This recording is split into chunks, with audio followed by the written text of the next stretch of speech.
не сте се запознале доволно, па или сакате да се заборави тоа што во време на ВМРО-ДПМН од 2009 година па натаму секоја година се добиваа позитивни извештаи од Европската комисија и каде единствен проблем во секој извештај за неотпочнување на преговори беше посочено дека е името на државата, односно тоа што Република Грција го посочуваше како проблем.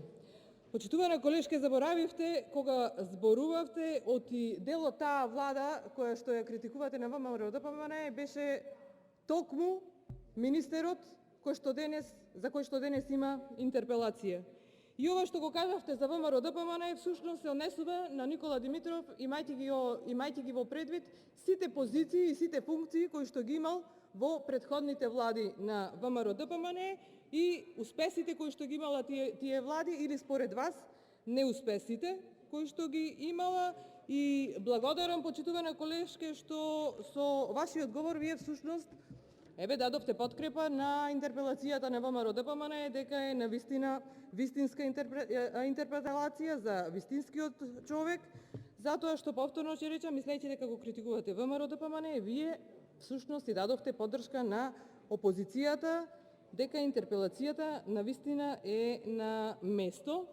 Впечатокот е дека текстот на интерпелацијата всушност вие не сте го прочитале затоа што не зборнавте ништо во врска со тоа зашто овој пат е поднесена интерпелацијата за Никола Димитров. Никој од вас не се осудува да каже ништо за навредите и понижувањата кои што изминативе месеци ги доживуваме од страна на функционери на Република Бугарија и зошто токму Никола Димитров ги премалчува сите тие навреди.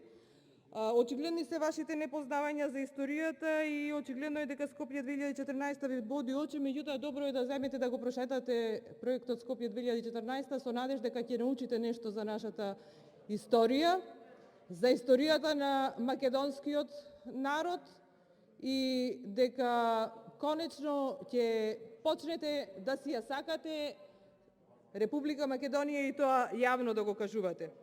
Да ве потсетам само на една изјава на господинот Димитров на 24.6.2019 година. Ако нема датум за преговори во октомври, тоа ќе значи дека не постои европска перспектива. Жал ми е што го кажувам ова, но ако не започнеме преговори со ЕУ годинава, тоа за мене значи дека нема европска перспектива. Ова е во 2019. Денес сме 3.2.2021, а на 26.6.2018 Димитров заедно со вашиот председател Заев, знаете дека се сликаа во авиони, на сите ни пратија порака дека од утре започнуваат преговорите, односно Република Македонија е дел од Европската унија. Фаница Николовска,